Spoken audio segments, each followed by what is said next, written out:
What's up, guys? Killer back here with another Empires and Puzzles video, and today we got the release of season 4.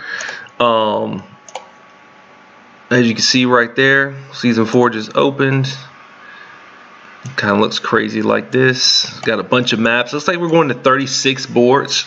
36 is crazy because I believe right before was 36. Number 2 was 27. So like they jumped up 9 boards. Between the two. That might explain some things a little bit, but not really for me. I wonder if 36 stages allows them to actually turn around to make the next season in the amount of time it takes to release 36 stages. And that might make a lot of sense with some things that are going on. Okay. Blue stacks just fell. Okay, good. I'll be back. Because my first opinions of season 4 are, to me personally, it feels really rushed. I don't like the synergy of the stories in between. I don't like going from the Dark Lore to Atlantis to Midgar to it's Underwild, the Voyages of Underwild. And this is, I found this image on the internet, by the way. I don't have any idea as to why they've got the alphabet by them, but I just don't see the synergy. It's not a synergy in the storytelling. Like the storytelling just looks off.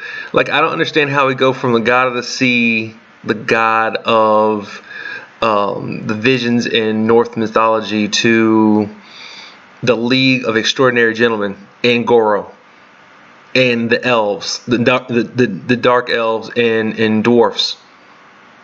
So we have the League of Extraordinary Gentlemen, we have Goro, we have some dark elves, and we have some dwarfs. I don't get that. I just don't understand what's going on. So let's talk about it. First thing I noticed when I get into season 3 is that honestly the map looks amazing. I'll give you this. The animation, they did better. This is better looking animation. I like this. This looks very gel. Like it looks like it's actually gonna gel really well. The map synergy, the gels really well. So that I'll give it to. I shouldn't say hate, excuse me. I don't like this right off the rip. Like we start off with 2 passives. I think this is gonna burn out quick if they keep this up or try to keep this up. Sandy Caves, Holy get 50% more attack, great, but there's no purples in Sandy Caves, so what's the point of that? Purples get negative 50% accuracy. So cool. Here we go. Resistance to accuracy. All enemies in the Sandy Caves are resistant to accuracy, so you can't blind any of these guys. Okay, cool. So yellow, which is the blind king, and I'm sure they're going to change this up to green and blue, or whatever it's going to be. But like right off the initial, we have 1 positive for 2 negative passives. Then we have the family bonuses of the hit. I just don't like how we went from nothing in season 1, negative certain boards in season 2. So you got like a couple boards that are negative there. We go to season 3, which is all uppers except for the family bonuses of the enemies. And so we got like, you got upper right here on the stage, and it's a single. But if you take the ruins, that's a buff for you, and also it's a buff for the enemy. So it's kind of even. Then we go to season 4, and we start with 2 passives, no blind. Your blues are terrible against yellows. By the way, it's all yellows on the boards. Okay, not to mention everybody has a family bonus because everybody is from the same family. That's interesting. So the family bonus, which we have to go over, I'm not going to go over heroes in this one. I think I'm going to save that for a later date. Family bonus doesn't seem like a lot, but I can see this being annoying in the hard mode.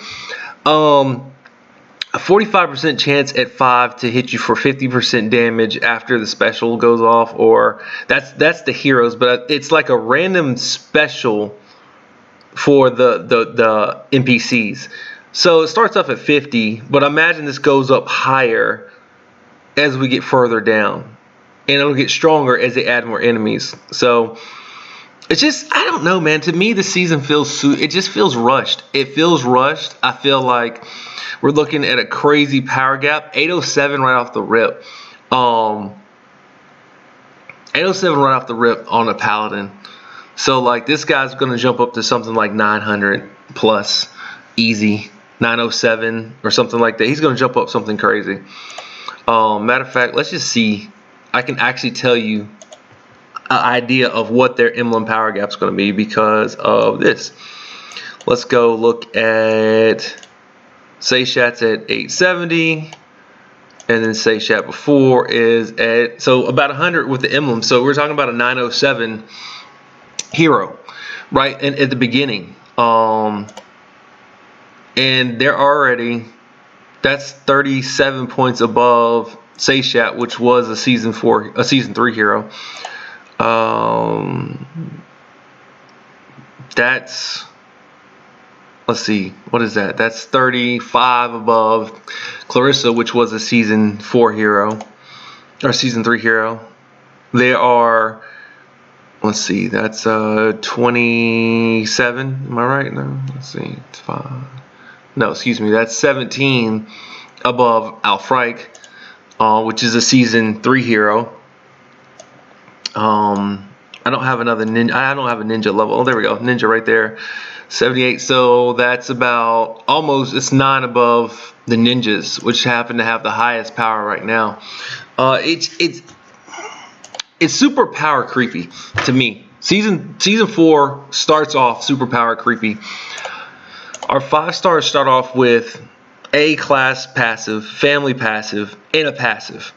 So she's a monk. She'll resist debuffs. She's going to get you with that random hit after her special goes off. And then her passive happens to add a buff for another turn. The first, was it duration of the first 3 buffs, give her an additional turn. So you buff her with attack, defense, and maybe that heal over time. So now she heals over time twice, a turn longer.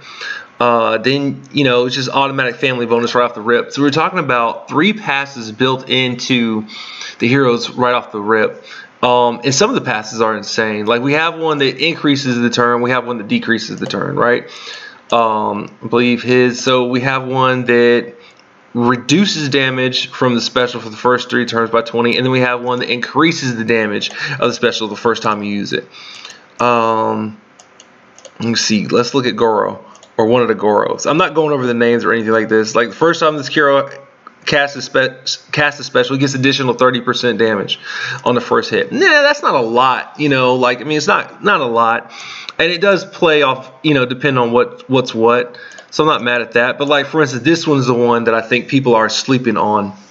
The professor, this doctor right here, that dad pointed this out to me, but the hero receives 20% mana at the start of the battle. Now, I don't know if anybody else can read between that or see the innate future of your next 3 months, or excuse me, 4 months. But you're clearly looking for the people with this passive for the next set of the heroes coming out. Because if you have 5 heroes of different colors at 5-star with this passive, everybody starts with a special. Did anybody else catch that? I mean, because it doesn't say this hero, okay, never mind, take it back. It says this hero receives 20% mana at the start of a turn. Okay, cool. So maybe, let me back that up. All right, this hero. So because it's this hero, only she starts at 20%. But I was like, if this was the chain link and everybody started at 100% mana, I was like, they have really... and I read it wrong, so I apologize for that. But she still looks crazy. 20%, and she's slow. That makes her average off the first one at least. So it's just a lot of things I think that are interesting. Like look how much higher that is than the hero of the month. You're talking about a jump of almost 20 for the hero of the month. Like that's a lot. And the hero of the month barely has the 3 passives that they have, you know, and they just added that recently. So it's just super power gappy, man. I'm not happy about it. I think it's rushed. I don't think the synergy of the story lines up well. I don't think that the creativities there. I don't have any tie to anybody from here. I know none of these characters. None of these characters. Like, I mean, I think they're the League of Extraordinary Gentlemen, which makes sense because it looks just like the movie. But the problem with the League of Extraordinary Gentlemen is that it's not Mortal Kombat. Like, I don't need Goro and the tribe that he comes from, which I just read a video about them, or listened to a video on YouTube about them. And then I don't need you to add the dark elves and the dwarfs or the gnomes in here. I don't need gnomes. I don't need dark. Or it's not. It's like it's Mortal Kombat meets World of Warcraft meets League of Extraordinary Gentlemen. It's like where is this? Well, I don't understand where this is going to. Like, I don't know that gnomes hide in caves. I don't know why I need a badger or a weasel, whatever that is.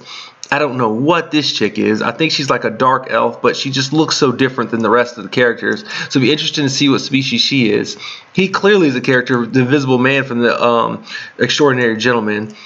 Dr. Jekyll, Mr. Hyde, could have been the main character. I can't think of his name in Extraordinary Gentleman, or the guy who shoots the gun. And then this chick was clearly the guy, the girl who killed the guy who lives forever because of the painting. I don't know, the vampire chick, whatever her name was. So, like, it's just so much going on in so many stories that I would like to see them tie it together, and it just doesn't seem like it ties together. So that's my first take of this. I don't like it. I think kind of similar to season 3, I'm taking a passive approach. I'm going to try even a super passive approach to this one. I think this one, I want to try to wait to the very end to even pull on this because of just how crazy it looks and how much of a power gap it is between what we have worked already super hard for and have to start all the way over again to get some meta that is so crazy, so much stronger than what we already have. It's just, I don't know. Like today, if you happen to be able to level 1, 2, 3, let's say you got lucky, 4, there's no blue 5 stars on this, 5, let's say you got the 5. I don't think there's a blue 5 star. Let me double down, let me check, make sure. Oh, 6. So there's 6 5 stars out right now, right? 1, 2, 3, 4, 5, 6. Let's say you happen to get 5 of those. Double yellow, whatever. You got 2 of 1, who cared? And you maxed them all out. And you happen to have the crates to do the emblems too. You got the best team. I'm not saying the center. I'm not reading the specials or anything like that. But you got the best power team in the game right now. Just that quick. You just overnight have just jumped over everybody else that quick. And I don't think that it's not going to happen. I'm looking for one character on this, the rogue chick. I can't think of her name right now, but she's a dark elf one. She's going to be one of this race right here, and I'm looking for her because her ability matches my gameplay, my style, and I think I'll use my coins when that hero is released. But until then, I'm chilling. I will play this.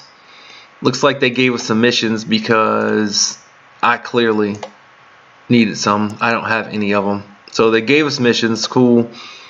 Looks like it's going to be wife again. Cool. I'm not mad about that. I'm happy to have missions again.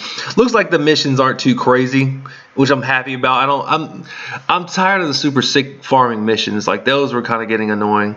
But this looks pretty good. I'll probably finish this hopefully today or tomorrow. I wouldn't mind doing something kind of unique. I recently just got that Baba Yaga one, so maybe we'll switch up the icons.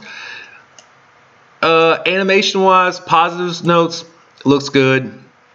New 16 heroes, empires and puzzles. If you don't hear anything else from this video that's talking crap about your season 4, where are we going to put these 16 heroes?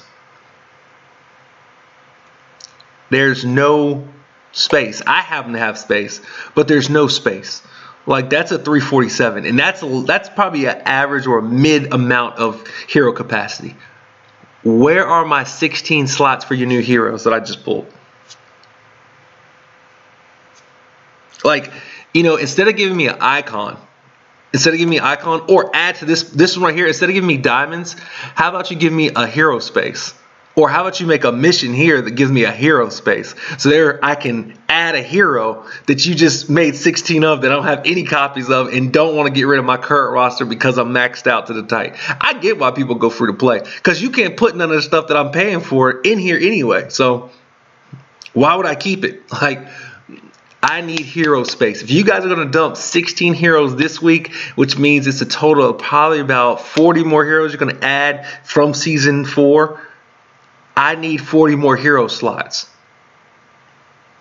Just a thought.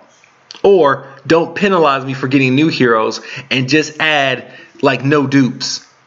Like, you can have all the heroes, but you can't have duplicates. And then keep the amount of slots based off how many heroes I've had. Something like that. Something's got to change there, because you can't add 16 more heroes and not give it to anybody. Like, here's another thing. I'll just show you guys. I'm on a rant, but I mean, that's just how I go. Sorry. Like, notice this. I can't add any more extra teams, but I can keep adding to my hero capacity. It's just craziness, man. Like, it's craziness. Like, please, all those heroes you got, don't put them in a team, but whatever you do, keep buying hero capacity. Get out of here, man. Yeah, I'm taking a passive approach to this one. And that's not calling me free to play, but that is calling me definitely cheaper than cheap to play. I'm looking for a hero. I'm looking for 2 heroes.